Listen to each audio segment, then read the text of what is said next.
1500s ఆయన చైనాలో చనిపోయారంట. చైనాలో బరీ చేసినప్పుడు ఆయన బాడీ డీకంపోజ్ అవ్వలేదంట. సరే ఇక్కడ డీకంపోజ్ అవ్వట్లేదు కదా అని ఆయన బాడీని మలేషియాకి షిఫ్ట్ చేసి మలేషియాలో డీకంపోజ్ చేయడానికి ట్రై చేశారు. ఎక్కువ లైమ్ సాల్ట్ అవన్నీ వేసి కూడా ట్రై చేశారంట. 6 months తర్వాత మళ్ళీ డిక్ చేసి చూస్తే బాడీ డీకంపోజ్ అవ్వకుండా అలాగే ఉంది.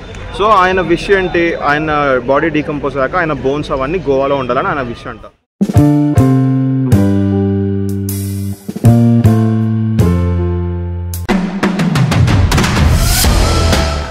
హలో మిత్రులారా, సిలాజికల్ బ్లాగ్స్కి స్వాగతం. ఇప్పుడు మనం వచ్చిన ప్లేస్ పేరు బామ్ జీసస్ బెసిలికా చర్చ్. ఇక్కడ లైక్ గోవాలో క్రిస్టియానిటీ తెచ్చిన ఆయన ఉన్నారు కదా, ఆయన బాడీ ఉందంట, లైక్ ఇప్పటికీ ఉందంట. సో దానికి చాలా ఫేమస్ ఈ చర్చ్.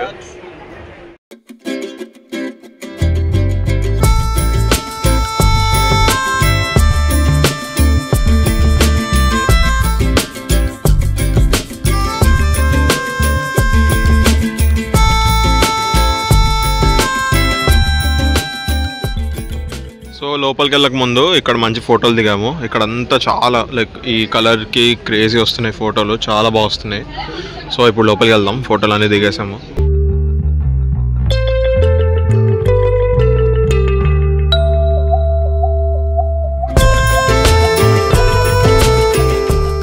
సో లోపల వీడియోస్ ఫొటోస్ ఎలవ్ లేదు, అసలు ఛాన్సే లేదు. గవర్నమెంట్ బోర్డు ఉంది ఎలవ్ లేదని.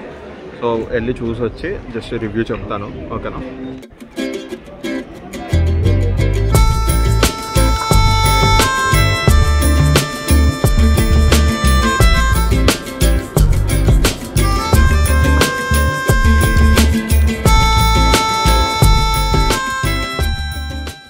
ఈ church dedicated to Jesus.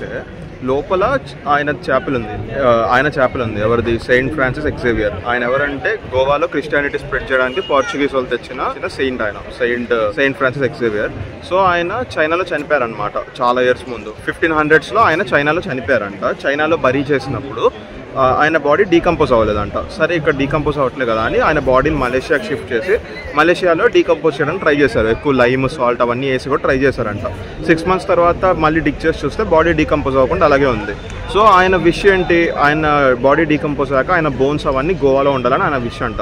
So ఏం చేశారు, అక్కడ మలేషియాలో మలేషియా నుండి ఆయన బాడీని ఇక్కడికి తీసుకొచ్చేసారు గోవాకి తెచ్చాక కూడా ఇక్కడ కూడా డీకంపోజ్ అవ్వట్లేదు. అన్ని ఇయర్స్ నుండి ఇప్పుడు దాకా ఆయన బాడీ అలాగే సేఫ్గా ఉంది స్కిన్తో సహా. సో ఏమైంది, మధ్యలో ఆయన రైట్ హ్యాండ్ని మలేషియాకి పంపించారంట టెస్ట్ చేయడానికి, అసలు ఏంటి ఇది అది అని. దానికి ఇంకా ఆన్సర్ కూడా దొరకలేదు. సో మ్యాజికల్ అని అంటున్నారు.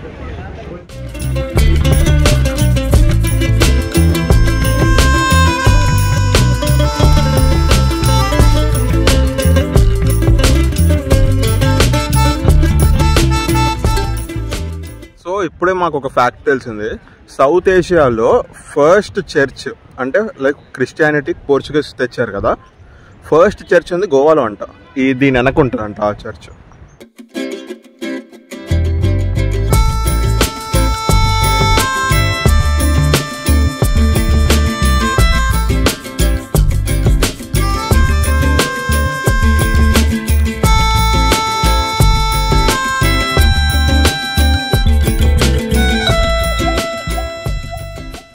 సో మనం ఇందాక వెళ్ళిన ప్లేస్లో photos and videos not allowed. Plus ఇప్పుడు వెళ్ళిన ప్లేస్లో కూడా photos and videos not allowed. So ఎంత తీగలితే అంత తీసాను, అదే పెడుతున్నా వ్లాగ్లో. మీకు ఇది కాకుండా ఇంకా మంచి చూపిస్తా.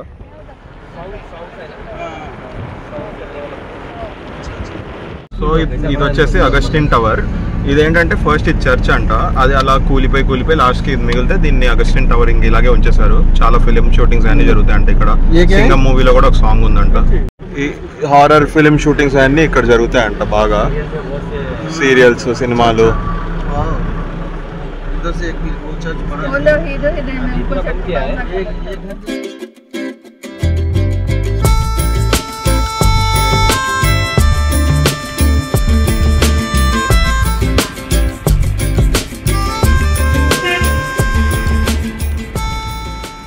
మన అనుకున్న రివర్ పేరు వచ్చేసి మండవి రివర్. చాలా మంది ఏంటంటే ఫ్యామిలీస్ గోవాకి విజిట్ చేయండి, ఎందుకంటే గోవా కొట్టి ఫ్రెండ్స్తో వెళ్తాము, గోవా మొత్తం పార్టీలు ఇది అది అని మైండ్లో ఫిక్స్ అయిపోయి ఉంటారు. లేదు, గోవాలో ఇవన్నీ కూడా చూడొచ్చు, చాలా స్పాట్స్ ఉన్నాయి. సో నేను ఫ్యామిలీతో వచ్చా, మీరు ఫ్యామిలీతో వచ్చి ఎంజాయ్ చేయొచ్చు. ఆ పార్టీలకు వాటికి వెళ్ళకపోతే నేను తిరుగుతున్నట్టు ఇలాంటి స్పాట్స్కి వెళ్ళొచ్చు.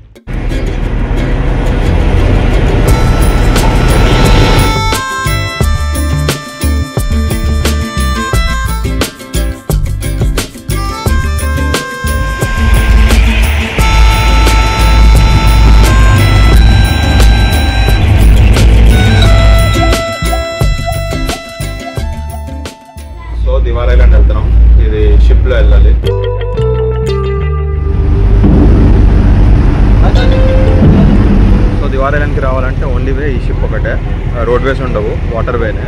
ఇలా కార్స్ వాటన్నిటిని అవన్నిటిని షిప్లో ఎక్కించి మనం ఆ లాంచ్లో కూర్చొని రావచ్చు. ఇనోవా వస్తుంది కదా, ఆ కార్లో తిరుగుతున్నాం. 2 ఫ్యామిలీస్ కరెక్ట్గా సరిపోతున్నాం ఆ కార్లో. ప్లస్ మా గైడ్ సమీవుల్లా అంకుల్ చాలా మంచిగా చూపిస్తున్నారు అన్ని. So this is Devar Island. We came here from Old Goa on a ferry. So actually ఈ ఐలాండ్కి మేము రావడానికి ఒక స్టోరీ ఉంది. అంటే మేము మాన్సూన్లో గోవాకి వచ్చాం కదా. నేను ఫస్ట్ అనుకుంది బటర్ఫ్లై బీచ్, మాన్సూన్ వల్ల అది క్లోజ్ అనింది. మళ్ళీ ఇంకోటి అనుకుంది అంజనా బీచ్ దగ్గర వాటర్ ఫాల్ బీచ్ అని ఒకటి ఉంటుంది లోపల, అది అనుకున్నా, అది కూడా మాన్సూన్ వల్ల క్లోజ్. సర్లే అని ఇంకోటి అనుకుంది వాటర్ స్పోర్ట్స్ కూడా మాన్సూన్ వల్ల క్లోజ్. సో ఇప్పుడు ఏంటంటే ఇందాక ఆ చర్చ్కి వెళ్ళాం కదా, అక్కడ నుండి మేము ఇంకో బీచ్కి వెళ్దాము అని ప్లాన్ చేస్తున్నాం. అంటే ఆల్రెడీ మొన్న 2 days బీచెస్కి వెళ్ళాం. వేరే మంచి బీచెస్ ఉన్నాయి చూసేవి. ఇంకా ఈ ట్రిప్లో ఇంకా ముందు ఇంకా మంచి బీచెస్ ఉన్నాయి చూడడానికి. ఇంకా మా గైడ్ అంకుల్ ఇది రికమెండ్ చేశారు, ఇది ఒకటి చూపిస్తా అంటే ఐలాండ్ నార్మల్గానే ఉంటుంది, ఐలాండ్ కోసం వెళ్ళట్లే మనం. ఆ రైడ్ ఆ ఎక్స్పీరియన్స్ కోసం తీసుకెళ్తాను. మీరు అక్కడ హైదరాబాద్లో బెంగళూరులో మీకు అవి ఉండవు కదా, ఇక్కడ చూడండి తీసుకెళ్తానని తీసుకొచ్చారు. సో ఆయన బోనస్గా తీసుకొచ్చారు ఇది. ఇప్పుడు అయిపోయింది సైట్ సీయింగ్ అదంతా చూసేసాము. ఇప్పుడు మళ్ళీ అక్కడ రిటర్న్ వెళ్తున్నాం. నెక్స్ట్ మనము పనాజీ సిటీ ఉంది కదా, పనాజీ సిటీకి వెళ్దాం. సో పంజిమ్ సిటీ రీచ్ అయిపోయాం. కాఫీ తాగుదామని ఆగాము, కాఫీ తాగేసి ఎక్స్ప్లోర్ చేయడానికి వెళ్దాం. సో మనమున్నాం గోవా పోర్చుగీస్ కాలనీలో.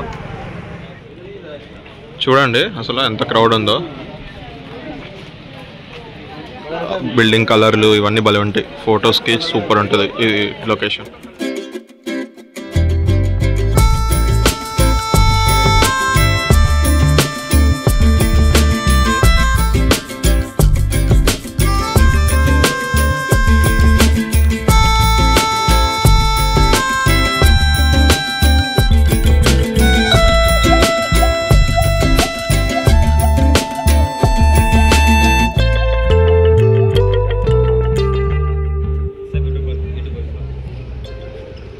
మ్యాక్సిమం అన్ని యూట్యూబ్ వీడియోస్లో చూసుంటారు ఈ స్పాట్ మీరు.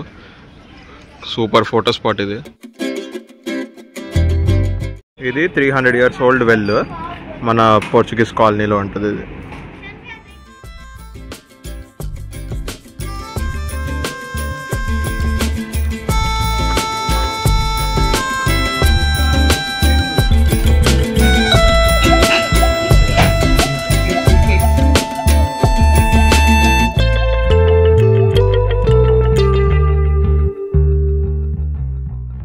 అసలు ఈ ఇల్లు చూడండి ఎంత బాగుంది, నెక్స్ట్ లెవెల్ ఉంది అసలు.